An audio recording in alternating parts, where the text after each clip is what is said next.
루카 돈치치는 NBA 최고의 슈퍼스타 중 한 명이죠. 하지만 과거 댈러스 매버릭스의 전력 분석팀이었던 예레미야스 엥겔만은 돈치치를 트레이드해야 한다고 주장한 적이 있습니다.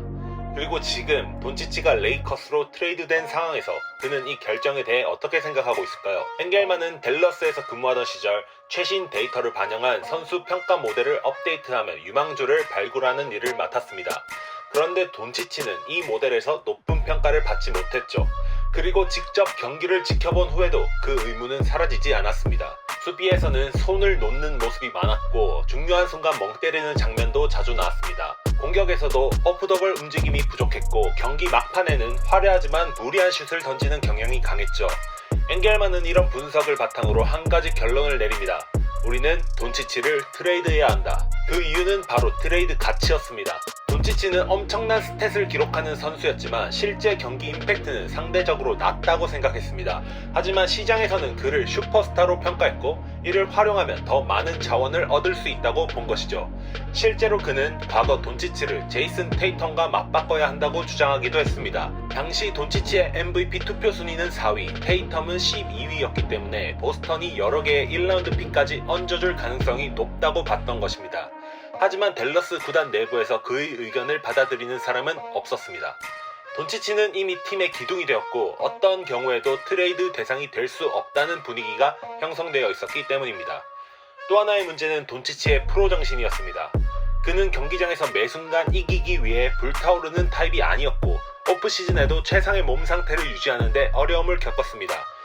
그의 식습관도 문제가 되었는데 엥겔만은 구단에게 돈치치의 개인 셰프를 해고하라고 조언한 적도 있었습니다. 이유는 그 셰프가 돈치치에게 아이스크림을 너무 많이 줬기 때문이죠.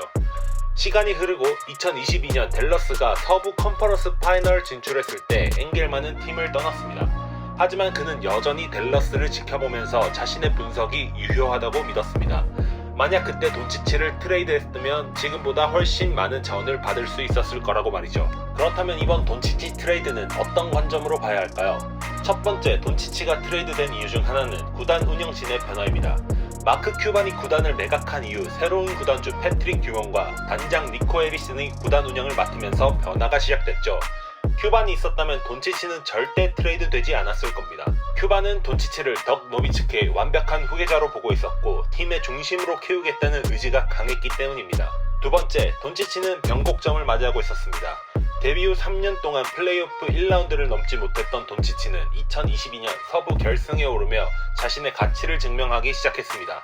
그의 수비는 여전히 약점이었지만 더 이상 팀의 걸림돌이 되지 않았죠. 댈러스가 돈치치와 잘 맞는 조력자들을 찾아내며 팀을 강화했기 때문입니다. 이렇게 돈치치의 가치가 계속해서 상한가를 기록하고 있었지만 트레이드가 이루어진 시점은 최악의 타이밍이었습니다. 이번 시즌 돈치치는 부상에서 복귀하며 다시 MVP 레이스에 오르려 했고 팀 성적도 좋았죠. 그런데 하필 크리스마스 경기에서 부상을 당하면서 가치가 하락한 상태에서 급하게 트레이드가 진행된 것입니다.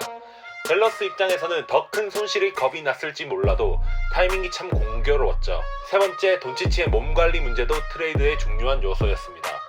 ESPN 보도에 따르면 매버릭스 내부에서는 돈치치의 컨디션 관리와 식단 문제에 대한 불만이 컸었고 이것이 그의 반복된 부상의 원인이라고 봤다고 합니다. 프로 데뷔 이후 10년이 넘어가는 누적 출전 시간도 고려 대상이었을 것입니다.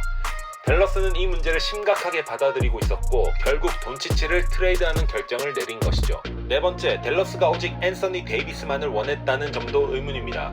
댈러스는 트레이드 과정에서 다른 팀들과 협상조차 하지 않았고 데이비스 영입에 집중했습니다. 하지만 데이비스는 돈치치보다 6살이 많고 부상 이력이 많아 장기적인 팀 운영에는 부담이 될 수 있었습니다. 또한 데이비스와 데릭 라이블리의 공존 문제도 해결해야 할 숙제입니다. 현대 NBA에서 슈팅이 없는 빅맨 2명이 함께 뛴다는 것은 매우 어렵기 때문이죠. 다섯 번째, 데이터를 무시한 댈러스의 결정입니다. 돈치치와 라이블리는 NBA에서도 손꼽히는 최고의 조합이었습니다. 돈치치의 패스 능력과 라이블리의 운동 능력이 조화를 이루며 팀의 공격력을 극대화했죠. 하지만 댈러스는 이 조합을 해체하는 결정을 내렸고 그 결과가 긍정적일지는 아직 미지수입니다. 결론적으로 이번 트레이드는 댈러스에게 큰 리스크를 안겨줬습니다. 돈치치를 보낸 후 카이리 어빙과 데이비스 중심의 팀이 경쟁력을 유지할 수 있을지 의문이죠.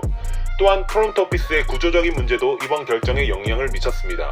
단장 니코 해리스는 NBA 프런트 운영 경험이 부족했고 그의 판단에 반대 의견을 내는 사람들이 조직 내에서 사라졌습니다. 그 결과 댈러스는 팀의 미래를 건 도박을 하게 된 것이죠. 과연 이 트레이드가 성공적인 결정이었을까요? 아니면 댈러스 프런트가 저지른 또 하나의 실수로 남게 될까요? 시간만이 그 답을 알려줄 것입니다. 지금까지 농설남이었습니다. 감사합니다.